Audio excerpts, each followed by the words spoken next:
7, 8, 12 இருந்தால் என்ன தான் செய்யும்? ஒரே மாதிரியான பலனை கொடுக்குமா ஏதாவது கடுமை? இல்லை ஒவ்வொரு இடத்துக்கும் ஒவ்வொரு விதமான ஒரு பலனை கொடுக்குமானா ஆமாம், ஒவ்வொரு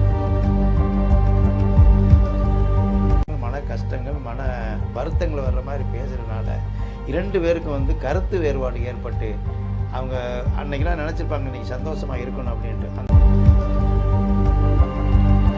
அந்த 4ஆம் இடம் 7ஆம் இடம் 8ஆம் இடமே இருந்தாலும் ஒரு ஜாதகத்தில் அது பரிகாரமாகிடுது அப்படிங்கிறது தான் விளக்கம். சரி, பரிகாரம் ஆகிட்டால் சுத்தமாக இல்லையா அப்படிங்கிற ஒரு கேள்வி பேரண்ட்ஸ் இருக்குமா இல்லையா? அப்போ பரிகாரம் ஆகிடுது, அப்போ வெளியில் கோயிலில் எதுவும் பரிகாரம் பண்ண வேண்டாமா? அதுக்கான பரிகாரமே செய்யவே வேண்டாமா?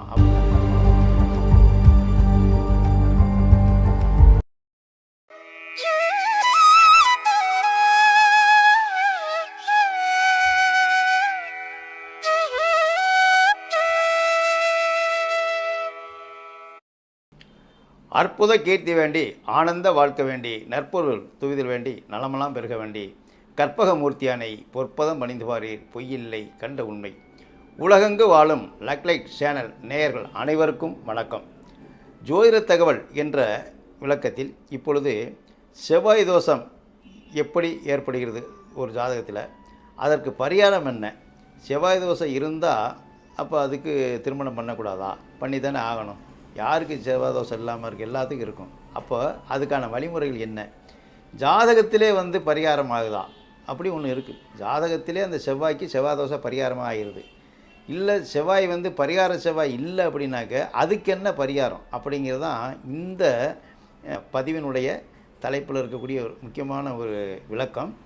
அப்போ செவ்வாய் என்றாலே இப்போ லக்கணத்துக்கு குறிப்பாக மேச லக்கணம் வச்சுக்கிடுவோம். 2ஆம் இடத்துல, அதாவது லக்கணத்துக்கு 2ஆம் இடம், 4ஆம் இடம், 7ஆம் இடம், 8ஆம் இடம், 12ஆம் இடம், இந்த 5 இடங்களில் ஒரு லக்கணத்துக்கு செவ்வாய் இருந்தால் அது செவ்வாய் தோஷம் அப்படிங்கிறது தான் பொது விதி. இப்போ நான் மேச லக்கணம் சொல்லியிருக்கேன்.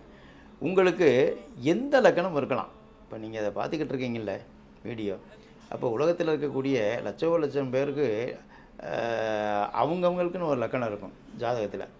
அப்போ உங்கள் லக்கணத்துக்கு 2ஆம் இடம் 4, 7, 8, 12 இந்த 5 இடங்களில் இருந்தால் அதுக்கு பேர் செவ்வாதோஷம். ராசிக்கு அதே மாதிரி பார்க்கணும். ராசிங்கிறது சந்திரன். அப்போ சந்திரனுக்கு அதே மாதிரி அந்த 2, 4, 7, 8, 12 இருந்தாலும் அதுவும் பார்க்கணும். இப்போது இந்த லக்கணத்துக்கு 2ஆம் இடம் 4ஆம் இடம் 7, 8, 12 இருந்தால் ஸ்தான பலத்தில் இருந்துடும். குறிப்பாக அது எந்த ராசிகளில் இருந்தால் அதிலே பரிகாரம் அப்படிங்கிறது ஒரு விளக்கம் இருக்குது. இப்போ இதே மேசத்துக்கு எடுத்துக்கிடுவோம். மேசத்துக்கு 4ஆம் இடத்துல செவ்வாய் எங்கே இருக்கும்? கடகத்தில் இருக்கும். அப்போ கடகத்தில் இருந்தால் 4ஆம் இடத்துல இருக்கா செவ்வாய் அப்படிங்கிறது இருக்குது. அதில் இருந்தால் அது பரிகார செவ்வாய். காரணம் என்ன? அங்கே செவ்வாய் நீசமாகுது. செவ்வாய் நீசமாகுது. அப்போது 7ஆம் இடத்துல 8ஆம் இடத்துல அந்த மேசத்துக்கு இருந்தால், அந்த 7ஆம் இடத்துல இருந்தால் முழுவதும் அது செவ்வாய் தான். 8ஆம் இடத்துல இருக்கிற பொழுது அது ஆட்சி வீடாகிடுது. எது? அப்போ மேசத்துக்கு விருச்சிகம் 8ஆம் வீடாக வருது. இருக்கக்கூடாது அப்படிங்கிறது விதி. ஆனால் அதனுடைய வீடாக இருப்பதுனால, செவ்வாயினுடைய வீடு அது விருச்சிகம் அப்படின்னால அது ஒரு பரிகாரம் ஆகிடுது. அதுக்கடுத்து மேசத்துக்கு 12ஆம் இடம் அப்படின்னு ஒன்று வந்துடுது. அப்போ 12ஆம் இடத்துல இருந்தாக்க இதில் மீனத்தில் இருக்கும். அது செவ்வாய் தோஷம்தான்.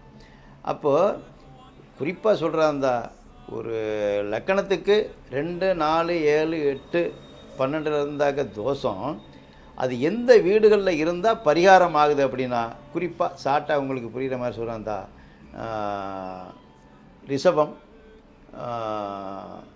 ரிஷபத்தில் ஒரு 25% சொல்லலாம். அடுத்து கடகம். கடகத்துக்கு அடுத்து அதாவது அதனுடைய ஆட்சி வீடான விருச்சிகம், உச்சம் பெறக்கூடிய மகரம், இந்த இடங்களில் இருந்தால் பரிகாரம். சிம்மத்தில் அதே மாதிரி, அதாவது ஒரு 30% பரிகாரமாகும். ஏன்னா நட்பு வீடு சிம்மத்தில் இருக்குதுன்னு வைங்களேன். 4ஆம் இடமா இப்போ ரிஷப லக்கணம் 4ஆம் இடம் என்ன வரும்? இது வந்துடும். எது? சிம்மம். அப்போ அங்கே 4ஆம் இடத்துக்கு ஸ்தான பலத்தில் வந்துடுது தோஷம்ட்டு. ஆனால் சிம்மத்தில் இருந்தால் அது விதிவிலக்கு. விதி 4ஆம் இடம் தோஷம், விதி விலக்குங்கிறது அது பரிகாரம். இப்படி எடுக்கணும். அப்போ மேசம், கடகம், மகரம், விருச்சிகம் இதெல்லாம் வந்து உச்சம் நீச்சம் ஆட்சி வரக்கூடிய இடம், அதாவது இதுக்கு இருக்குனால செவ்வாய்க்கு அது பரிகார செவ்வாய். ஸ்தான பலத்தில் இருந்தும் அது வந்து அந்த மாதிரி ராசிகளில் இருந்தால் அதிலே பரிகாரம். அப்போது இந்த ஸ்தான பலத்தில் வந்து லக்கணத்துக்கு 2, 4, 7, 8, 12 இருந்தால் தோஷங்கிறது பொது விதி. அது எந்த ராசியில் இருந்தால் அதுவே பரிகாரம் ஆகிடுதுன்னு நம்ம சொன்னோம். அப்போ குறிப்பாக ஆட்சி வீடுங்கிறது வந்து ஒரு செவ்வாய்க்கு ஆட்சி அப்படிங்கிறது மேஷம், விருச்சிகம், உச்சங்கிறது வந்து மகரம், நீச்சங்கிறது கடகம். இதுதான் உச்ச வீடு நீச்ச வீடுங்கிறது. அப்போ இந்த இடங்களில் இருப்பதனால அந்த 4ஆம் இடம் 7ஆம் இடம் 8ஆம் இடமே இருந்தாலும் ஒரு ஜாதகத்தில் அது பரிகாரமாகிடுது அப்படிங்கிறது தான் விளக்கம். சரி, பரிகாரம் ஆகிட்டால் சுத்தமாக இல்லையா அப்படிங்கிற ஒரு கேள்வி பேரண்ட்ஸுக்கு இருக்குமா இல்லையா? அப்போ பரிகாரம் ஆகிடுது, அப்போ வெளியில் கோயிலில் எதுவும் பரிகாரம் பண்ண வேண்டாமா, அதுக்கான பரிகாரமே செய்யவே வேண்டாமா அப்படின்னா அதுலேயும் ஒரு விளக்கம் இருக்குது. இந்த பெருங்காயத்தை எடுத்தாலும் வாசம் போகாது அப்படின்னு சொல்லி பழமொழி இருக்குது. எந்த பொருளையும் ஒரு டப்பாவில் வச்சுட்டு ஒரு பாத்திரத்தில் வச்சுட்டு எடுத்துட்டா அது மறுநாளோ மறுவாரமோ அதில் பார்த்தாக்க வாடை தெரியாது இந்த பொருள் வச்சோம்னு. ஆனால் பெருங்காயம் மட்டும் பாருங்கள், அது எல்லாமே எடுத்துட்டு ஒரு வருஷம் கழித்து அந்த டப்பாவை நம்ம வந்து அது வாசனை பார்த்தாக்க கண்டிப்பாக வந்து அந்த வாடை தெரியும் பெருங்காயம் இருக்கிற மாதிரி. அது மாதிரி பரிகாரம் ஆகிருது அதில் இருந்தாலும் ஒரு 30% 40% அது தோஷம்தான். அப்போ இங்கே கொஞ்சம் குழப்பமாக இருக்குங்க. என்னங்க பரிகாரம் ஆயிருன்னு சொல்லிடுறீங்க, அப்புறம் வந்து அதில் கொஞ்சம் இருக்குதுன்னு சொல்கிறீங்களே, என்ன செய்யணும் அப்படின்னா அதுக்கு தான் அந்த பரிகார செவ்வாயாக இருக்கக்கூடிய ஒரு பெண்ணோட ஜாதகத்தில் அந்த மாதிரி இருக்குன்னு வைங்களேன். ஒரு பெண்ணோட ஜாதகம் மேச லக்கணம், 4ஆம் இடத்துல வந்து கடகத்தில் வந்து செவ்வாய் இருக்குது, அது நீச்ச இடம், அது பரிகார செவ்வாயின்னு சொல்கிறோம். அப்போ அந்த பரிகாரம் ஆகிட்டா அதே பரிகார செவ்வாய் அந்த மாப்பிள்ளைக்கு சேர்க்கணும். இவ்வளோ தாங்க வித்தியாசம். இந்த கொஞ்சம் இருக்குதுன்னு சொல்கிறேனே, அதாவது வந்து அந்த வாடகை இருக்குதுன்னு சொல்கிறேனே, கொஞ்சம் வேலை செய்யும்னு சொல்கிறேனே தோஷம், அது வந்து எப்படி சமம் பண்ணணும்னா முதல் பரிகாரம் அந்த மாப்பிள்ளையோட ஜாதகத்தில் இந்த மாதிரி 4ஆம் இடத்துல இருக்கணும், இல்லை 2ஆம் இடத்துல இருக்கணும் அப்படிங்கிறத ஒன்று. 7, 8 மட்டும் இருக்கக்கூடாது. 7, 8ங்கிறது ரொம்ப கடுமை. ஏன்னா 7ங்கிறது களத்திர ஸ்தானம், 8ங்கிறது ஆயுள் பலம், ஆயுள் ஸ்தானம், அதில் இருக்கக்கூடாது. அவங்களுக்கும் அதே மாதிரி இப்படி சேர்க்கலாம். அப்போ இந்த இதுலேயும் ஒரு உட்பிரிவு என்னன்னாக்க இது என்ன தான் செய்யும் அப்படின்னு ஒன்று இருக்குது. இந்த செவ்வாயை பற்றிய முழுசாக பேசுகிறதில் இந்த செவ்வாய் இந்த 2, 7, 8, 12 இருந்தால் என்ன தான் செய்யும்? ஒரே மாதிரியான பலனை கொடுக்குமா? ஏதாவது கடுமை இல்லை ஒவ்வொரு இடத்துக்கும் ஒவ்வொரு விதமான ஒரு பலனை கொடுக்குமானா? ஆமாம், ஒவ்வொரு இடத்துக்கும் ஒவ்வொரு விதமான பலனையும் கொடுக்கும். இப்போ 2ஆம் இடத்துல இருக்குது அப்படின்னா அது வாக்குஸ்தானம். அப்போ வேகங்கள், கோபம், பேசுகிறதுல பேச்சுங்கிறது 2ஆம் இடம் தான். அப்போ பேசுகிறது இது வந்து வேகங்கள், கோபங்கள் வரும். இதுதான், வேறு ஒன்றும் செய்யாது. 2ஆம் இடத்துல இருக்கக்கூடிய செவ்வாய் இதைத்தான் எடுத்தாலும் கோபங்கள், நல்லது சொன்னாலும் கோபம், கெட்டது சொன்னாலும் கோபம். யாருக்கு வரும்? புருஷனாக இருந்தால் பொண்டாட்டிக்கு, பொண்டாட்டியாக இருந்தால் புருஷனுக்கு. இப்போ புருஷன் ஜாதகத்தில் இருக்குது, பையன் ஜாதகத்தில் மனைவிக்கிட்ட எதுக்கு எடுத்தாலும் கோவப்படுவார். பெண் ஜாதகத்தில் இருக்குது, அந்த அம்மாவுக்கு எது சொன்னாலும் வந்து அது கோபமாக தான், சண்டைக்காரமாக தான் பேசுவாங்க, வார்த்தை தடவையாக தான் வரும். இதுதான் செய்யும், வேறு ஒன்றும் செய்யாது. 4ஆம் இடத்துல இருந்தால் என்ன செய்யும் அப்படின்னா அதுக்கு பலன் மாறுது பாருங்கள். 4ஆம் இடம்ங்கிறது சுகஸ்தானம்.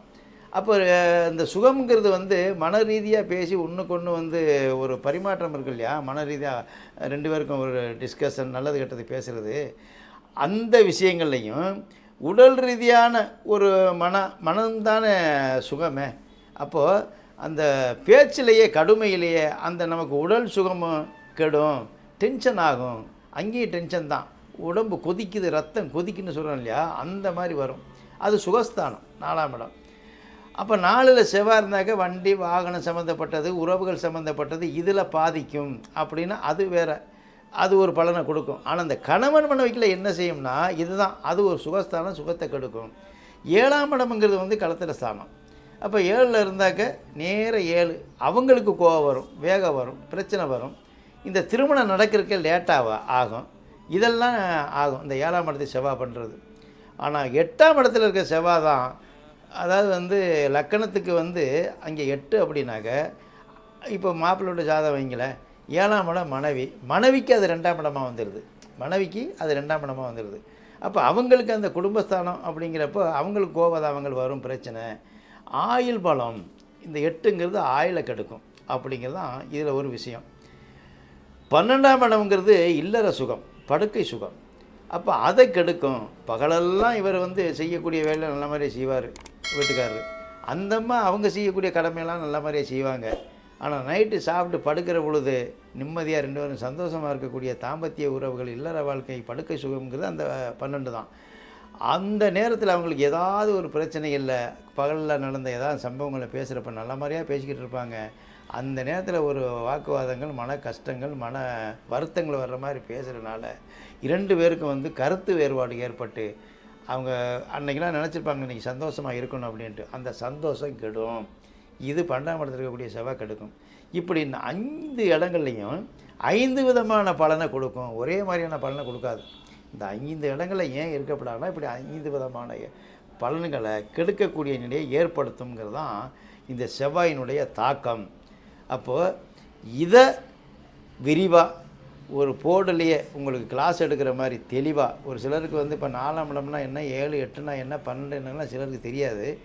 அப்போ இந்த மகரம், அதே மாதிரி கடகம், இது என்னன்னு தெரியாது. ஏன்னா உச்ச நீச்சம்னு சொல்லியிருக்காங்க. அந்த இடம் மகரத்தில் உச்சம் பெறுது, கடகத்தில் நீச்சம் பெறுன்னு இது சிலருக்கு தெரியாமல் இருக்கலாம். தெரிஞ்சவங்களுக்கு தெரியும்.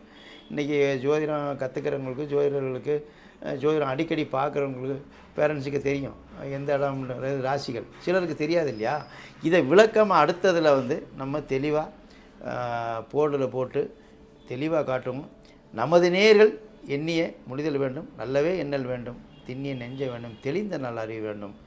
அதற்கு ஏறானை காவிலுரை எண்ணான கண்டளித்த போரானை கண்டுதனை போற்றினால் வாராத புக்தி வரும், பக்தி வரும், புத்திர சம்பத்து வரும், சக்தி வரும், வெற்றி பெறும் என்று சொல்லி வாழ்க வளமுடன். நன்றி, வணக்கம்.